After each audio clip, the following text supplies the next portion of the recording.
Okay, let's start. So I will talk about our practical experience of using Atlas and Ranger in our data warehouse to protect us for the GDPR and solve that problem. 2 weeks ago, we had our regular sync meeting with our sales representative on Hortonworks, where we talked, I assume most of you doing today or these days, about GDPR and how to solve this and different problems coming up and how to use different solutions for that. I did a very short ad hoc presentation about what we had done and how we had solved different problems. And our sales representative, Johan, got very excited and asked me if I could come down here and talk a bit more about it. So I said yes, and that's the reason I'm here. And I will talk about how we have managed to turn around our data warehouse to be able to work and comply with GDPR. But we haven't had to change any of the processes for our ETL developer, or a minimal change, I should say. And we haven't had to rewrite any of our SQL code. So I hope you will find some inspiration in this. I'm Magnus Runesson. I have about 20 years of experience in different roles. It's about operation, development, relationship databases. A lot of the system I work with have been high performance or other high requirements and demands. Today I'm working at Svenska Spel as a data engineer. And Svenska Spel is probably not known by most of you, since it's a Swedish company that is focused on the Swedish market. And we are providing games for the Swedish market. We are in many respects a monopoly company owned by the state, and with this we have special requirements also on us. So the state asks us to provide games that everybody enjoys and that people are asking for to use. So we should provide what the market requests us. But at the same time we have a requirement that we should prevent gaming addiction. So we need to have control of our users, how much they are playing, and finding different patterns and providing tools for our users to detect if they are going to have a gaming addiction or are on the risk of that. And reason for this is then that we have our slogan, game is everyone's enjoyment. Before I go into the agenda, I want to say that what I'm talking about today is not everything we have done around GDPR. GDPR covers a lot of different things. And with that, be very clear that if you take what I say today, which I hope you will take some inspiration from, and go home and implement it, you will not be completely GDPR compliant. Hopefully this is a tool on the way to get compliant, but it's not the only thing you can do. And for the presentation's clearness and so on, I have left out some things and simplified other things. I will start talking about why we're doing this. Most of you probably know that, but depending on looking on the poll this morning, there are 10-15 people in this room that don't know why we're doing this. I will give an introduction to our data warehouse and our background to explain how we could go the way we have gone and to be able to understand how we implemented this and why it works. A very short look on Ranger and Atlas for you that don't know about it, and also make sure that we have similar view of it. Then on the main focus, what we have done and how we have implemented different things to reach our goals. And of course, experience in the end. Why? Everybody knows, or most people knows at least, that at May 25th, we have the new regulation of GDPR. A lot of these rules have been existing in Europe in different ways for a couple of years, but they have been different between different markets. What European Union have done is that we have make sure now that every country in Europe or in the EU have the same kind of rules. And that means that we need to have a clear purpose when we are handling personal data. So we can't just store data just for fun. We need to have a privacy by design. Here is a key feature of using Atlas and Ranger, since we can get a lot of support here. We need to have a clear consent from our users to process the data and tell them what we're doing with it. Of course, there are things that we have the right to process data as soon as they starting using our service because of legal grounds. It can be about money laundering or about accounting. Of course, we should not store data that we don't need. We should throw away that. People own the data. This is a really important thing. You as an individual own your own data, which means that you have the right to go to a service and say, give me my data.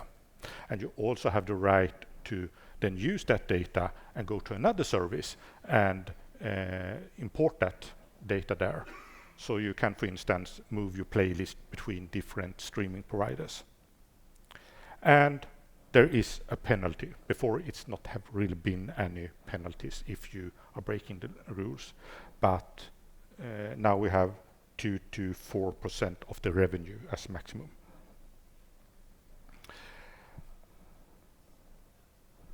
So the goals that we have. Gaming industry is a trust industry. We need to have trust in our by our customers.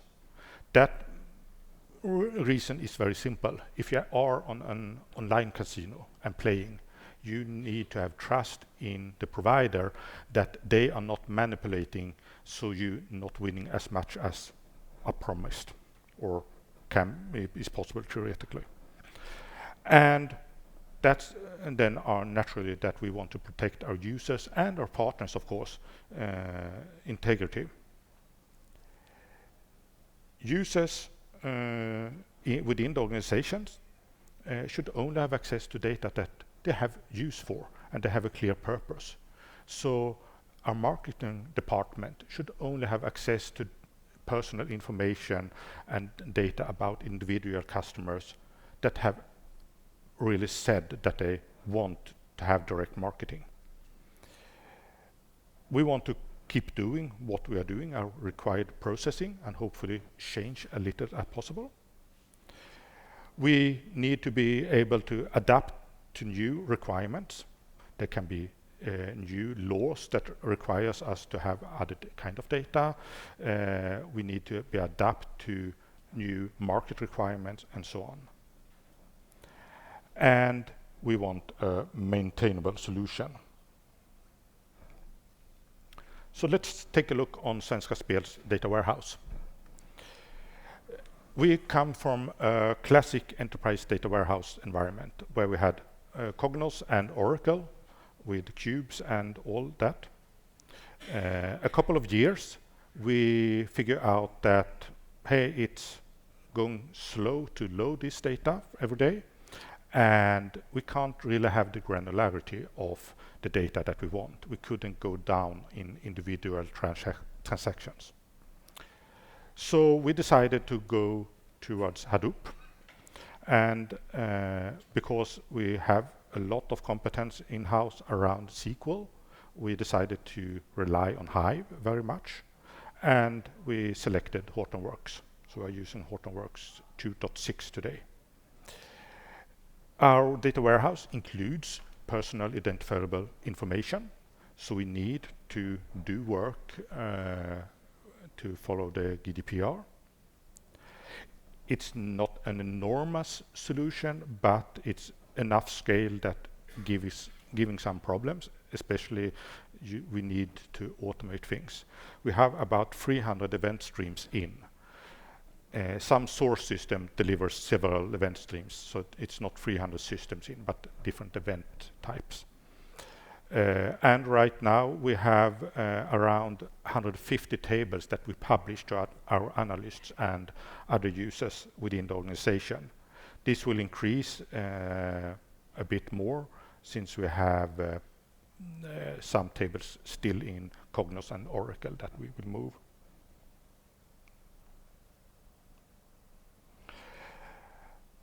We have taken a model-based development approach.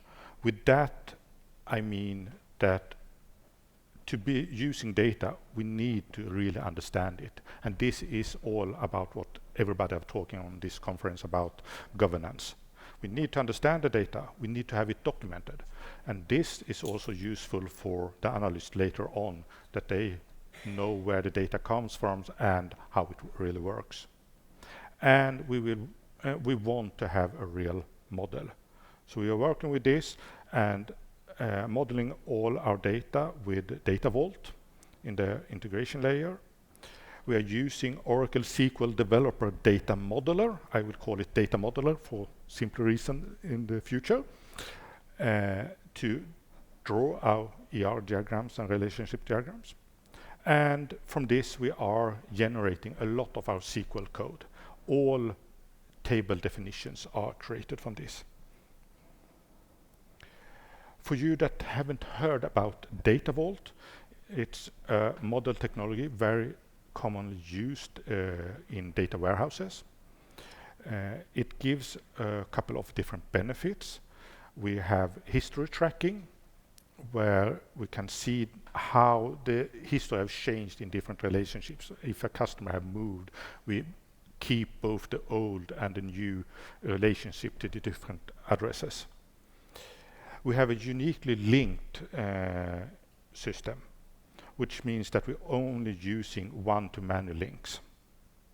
And this, together that we are very strict on how we're naming things, gives us a very good pattern-based approach, which have the advantage that we can generate a lot of information. And that has been really a big use in this case. Okay, so we are having a multi-layer architecture where we have a lake where we put in all the data. That can be in different formats coming from the different systems. The only thing we had changed before putting in there is that we store it as JSON to be easily parsable. We have an integration layer where we are doing the modeling. So if we add a new source, it first comes into the data lake, then we sit down and understand the data and modeling it up and introducing it into our model. After that, we have our earlier consumption layer, the dimension mart, which is the normal Kimball dimension modeling with stars and so on. Before this work, this dimension mart was consumed by our access layer, that is Exasol as an in-memory database to get good performance, and Tableau as visualization. But with this work, we introduced a couple of new marts that are created or views from our dimension mart. Each of these marts has a different purpose. And these purposes are connected back to our business rule for the GDPR. Since all data you collect, you need to have a purpose for. And the data we have in our BI mart is anonymized. You can't identify an individual in that one. And that is used normally by our analysts. Then we have another mart that is our CRM mart for marketing. Here we only take people that has requested, I want to get marketing and I want recommendations. And those are in that mart. We have a couple of other marts for different purposes, but these are like, I think, the most common in most companies.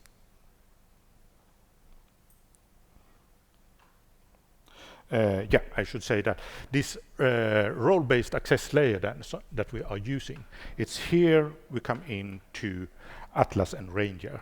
It's here we control everything. So we have also information in the rest here that is not anonymized and so on. We have legal requirements for that, so that may be not true for you, but we could solve it like that. Let's take a quick look on Atlas and Ranger. Let's start with Atlas. Atlas is a metadata catalog. It collects information when you create a new table, if you drops a table, if you create a new file on HDFS. It registers these resources, and you can find the history of it. You can also find lineage. So from this table, I created this table. That's the basis of it, and you of course then have the tracking, so you can go back and see that someone dropped this table and recreated it, and then you need to figure out why. But the really interesting for Ranger and simplifying those things is that you can also tag your data. You can set labels, and these tags doesn't mean anything if you just write them there. It's what you define in your business that is the definition of the tag. So you probably want to tag information as PII for personal identifiable information, but you can also tag which area in your organization owns the data, and it's this vocabulary that defines the meaning that you have in the company. So you need to have a clear picture on this before you start doing it. And I would recommend don't do it too complex. If you have a bunch of tags, add them later. Start with a really simple one. We have done a very simple model, our first iteration. Maybe we extend it later on, but we come a very long way with that. These tags will later on be used by Ranger to and connect those to policies that enforces the rules that we want to apply. So that's the implementation of it. And why not having the rules directly on the table?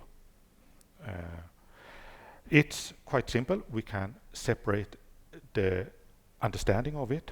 It's much easier when I look on a table and see that, okay, this is PII and it's the marketing organization that owns this data by having 2 or 3 tags on the table or on the columns, instead of deep diving into a couple of Ranger rules and try to understand them and understand the reasoning behind it. So Apache Ranger, the main reason it's there, it's to answer the very simple question. Is user U allowed to do operation O on the resource R? And a resource is the same thing that we collected in Atlas. Operations are create, read, write, all those typical. With this, we can control the access.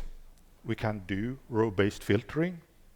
We can mask data and saying that, okay, user U is allowed to read this table, but should not see the column with customer name. Of course, we have audit logging to this. And we have references to the resources using the tags mainly. You can, of course, reference resources directly.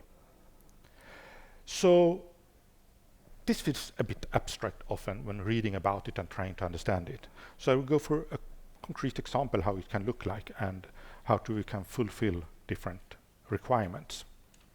We have here a normal customer table with a customer ID, with the customer name, postal code.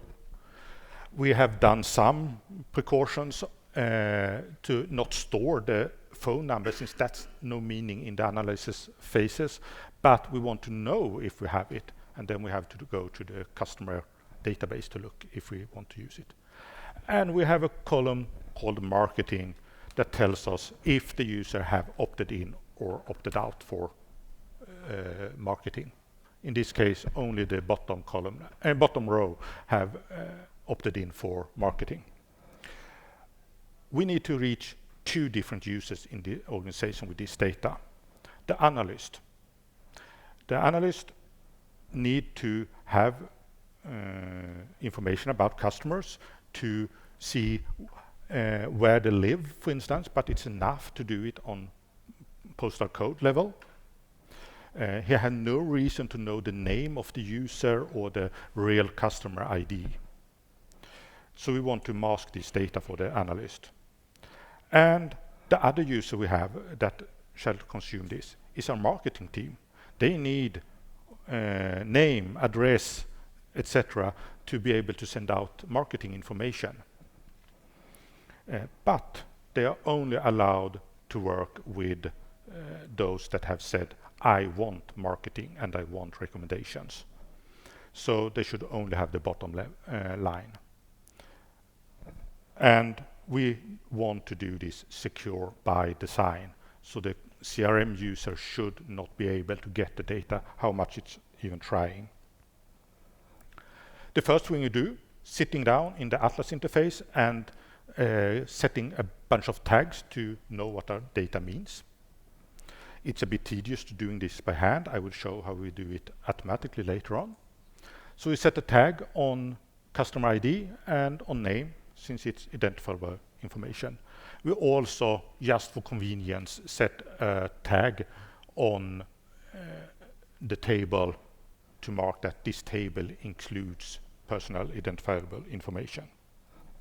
So far, nothing happens. The users will still see all the data if they access it. And that's not really what we want. So let's start with the analyst. We need to anonymize this. We add a ranger rule and say that, okay, let's mask all columns that are marked PII. We're using a good hash algorithm with a salt. Always use a salt when you're doing that and keep it safe. And automatically, when the analyst now asks on the table a select star, he gets masked data. He doesn't have to change his data. And thanks that we have, if you have symmetrical hashing, he can join customer IDs to other tables also. Here we run into one problem. No, we don't. It's on the next slide, sorry. Next slide, the CRM user. The CRM user, we need to split on another dimension. It's allowed to see all the data, but only those that we have true. So we add another rule.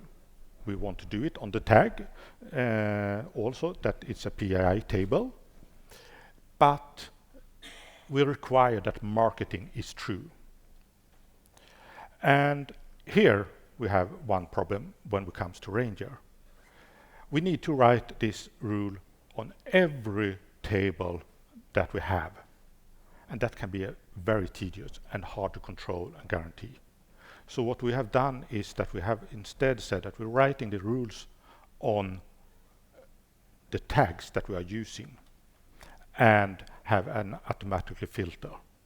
This way we can expand it automatically. We know which tables have which tag, and we can guarantee that the rule is applied there. It makes it much easier to audit. We know that the tools work, and therefore we can do this. So hopefully you have a basis of understanding on how our data warehouse looks and what Atlas and Ranger comes into play. So how have we implemented this? We created a development process that looks like this. We have first our ETL developer. He or she works in Oracle Data Modeler and modeling the data and understanding, of course, doing a lot of digging and profiling and talking to users within the organization. This model is stored within Git. We are using a tool to generate source code as much as possible. And then it's deployed. That was our old solution. Now we have added 2 new steps.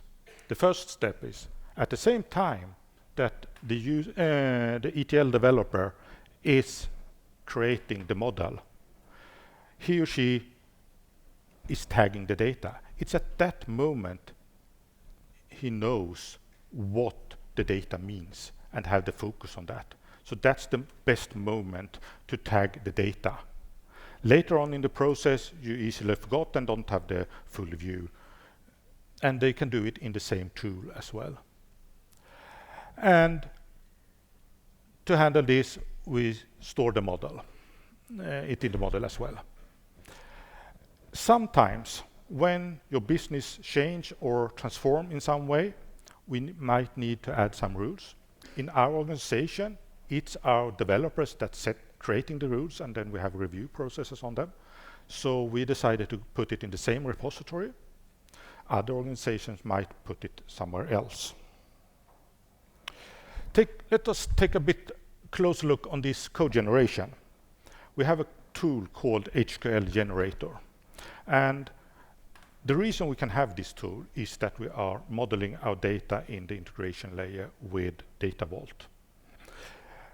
This tool reads the model and some simple CSV files that defines source and destination when we're doing transformation.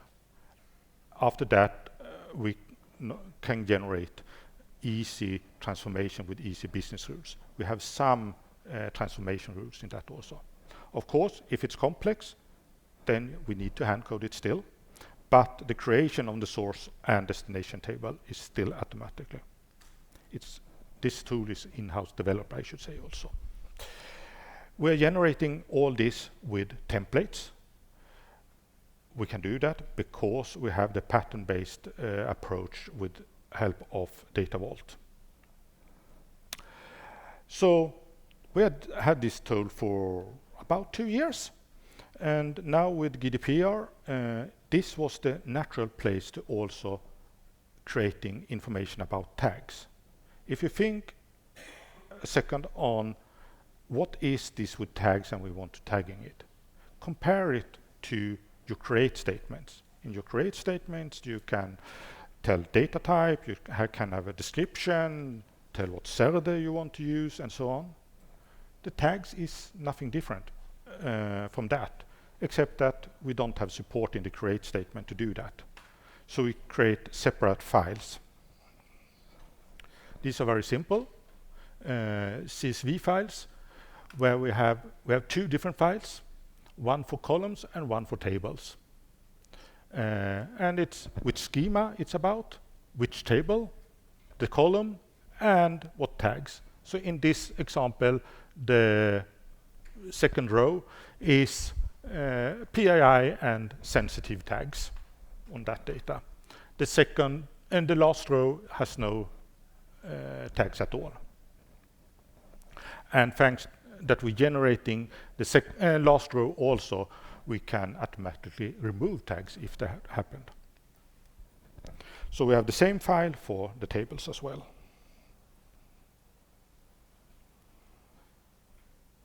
Important to note about these files is that they are tools independent. So I talked about our in-memory database. We can use these files to generate rules in that one as well if we want to. Ranger, unfortunately, was not any good place to put this directly in Data Modeler. So we decided to create a small, simple file that we hand code the rules. But instead of as Ranger mapping tables to the rules, if we are doing row filtering, we do it on tag to rule instead. We have a tool that then applies this information and expands to which table it should be about. Of course, we can have different rules for different users. The CRM user have one rule and the analyst have another rule. We're using this for row-based filtering and for masking information. So access control, well, we are using for other access control as well, I should say, but access control on the row level and the masking to get anonymization. We also have rules that are catch-all. So if a table doesn't exist in the model, you won't see it as a user of the database, so you can't go through some loophole there.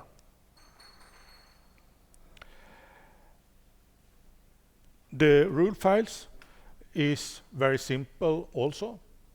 It's the tag, it's the user that we user or group that we want to filter on or apply this rule to, and then the rule. In this case, the rule is added as an AND condition on our where statement. So here we will check if the user exists in our whitelist for CRM use cases, then it's okay. And the only special we have here in this SQL statement from a normal rule is this $table. That is expanded to all tables that have the tag PII table. So we will get a lot of different rules with different namings by just having this single line, and that reduces the work we need to do a lot.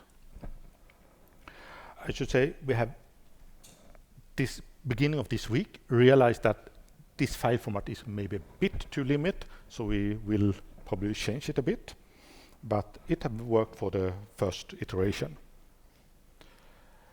Okay, we have our create statement, we have our tags and describing which table it's on, and we have our policies and rules. It's time to deploy this. The developer has checked it in Git. It goes through Jenkins building and deploying out to our production system where we are scheduling things with Airflow. The SQL DDLs, creating tables, we only need to run when we are changing the tables. So that's manual controlled when running those. But the tags we run every day to check that it's correct, and otherwise we can get an alert. The same with the policies. This way we can verify that we always are up to date with the model, but we can also verify nobody has been inside Atlas or Ranger and changed things for us. To do this, we have a small tool that we call policy tool. That tool reads the CSV files, talks to the API with in Atlas and Ranger, and setting the rules as we want them, doing a lot of searches back and forth. The policy tool makes it very easy for us to manage and handle the tags and the rules. We can have it very condensed. We can have it in Git. We can review it easily. It's a command line tool. It's talking, as I mentioned, to the APIs. It's not big at all. I did a fast count on it, and it's less than 1,000 rows of Python code. We had to spend a bit of time to developing it. The hard thing here is to understand the APIs of Atlas and Ranger.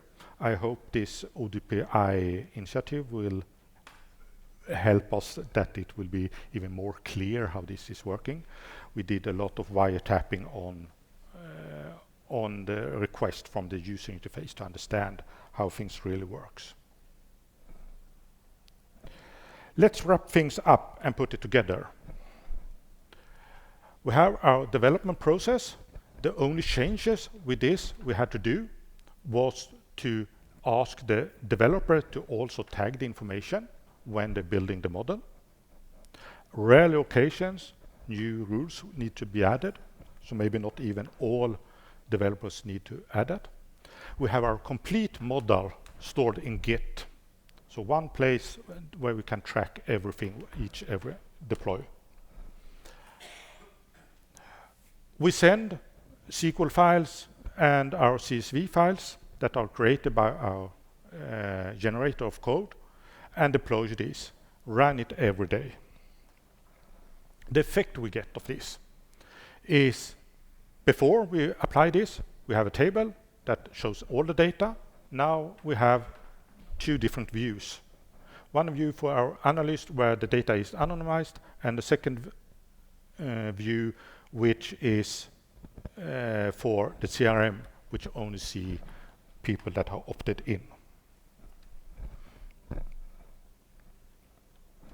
Yeah. Experience. Ranger and Atlas, well, if you start using them, it's quite simple to use. We have seen very little penalty in the performance. Since we have our, I should mention there are some things to be aware of. If you put the tag on a table and then add a masking rule on that, every column in that table will be masked. It's hard to understand the API, but it's definitely possible. We run into the restriction that we want to do row-based filtering based on tags. That's not the normal case. I can understand why we have that restriction, but due to how we develop things, we can do a lot of assumptions and encapsulate this. Important to be aware of, this row-based filtering and masking is not applied when you're reading files directly. So if you have a file that do HDFS copy and copy it out to your local disk, then you're out of the ecosystem and don't get the row filtering. I would say we reached our goals. We feel that we can protect our customers and partners' integrity. Users only have access to the data they should with the current purpose. And we can do our processing with no changes of the SQL, and we can adapt to new requirements easily thanks to the automated process and easy to review. And it's a maintainable solution. So goal reached, no SQL changes. It scales to many data sets, which wouldn't happen if we have used the user interface just and clicking around. Our data model is guaranteed in sync. We saw some differences when we started using this that we had taken some shortcuts. We even get better documentation. So we now, since every table is generated with Hive, it wasn't before, generated from this tool, we get comments, which helps when you do describe data or describe table. And the ETL developers had just to adjust a little bit to remember marking who owns the data and if it's PII and so on. So, last slide. What I want you to take away. When you start doing this, make it as simple as possible. Don't try to solve all the problems. Start with the most important problems. And for most of us right now, it's solving the GDPR problem. Automate as much as you can, since it will be tedious to doing it by hand and it will be error prone. Of course, know your tool, be clear on your authentication model, know who should access for what, and of course, know your data. And I think I have room for some questions. Otherwise, thank you. Yes? You're using data vault. Your customer ID is the personal information. Do you consider the surrogate key of the customer, which is constructed in data vault? Do you consider the personal information? In normal case, yes.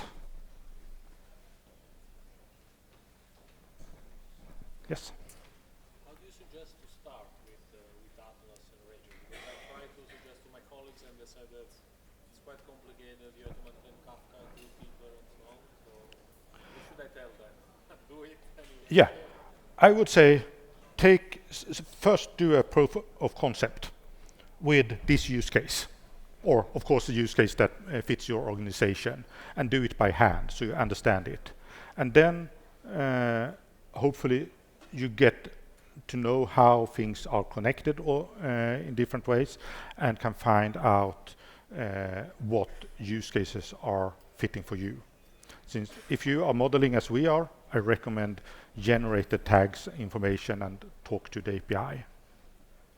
So start with a simple proof of concept, verifying that you understand the tools and how it really works, and then you also have a demonstration to pass by the first hurdle. Are you that policy tool? Is it something you are going to make open source? Question about open source of that. It has struck my mind, and since you're asking, I will definitely discuss it in the organization. I see no reason not to doing it. So I will try to do it, and if you send me a mail or something, I will let you know if I success or not. So, but I will definitely try to doing that. Okay, I think we are out of time. Thank you very much.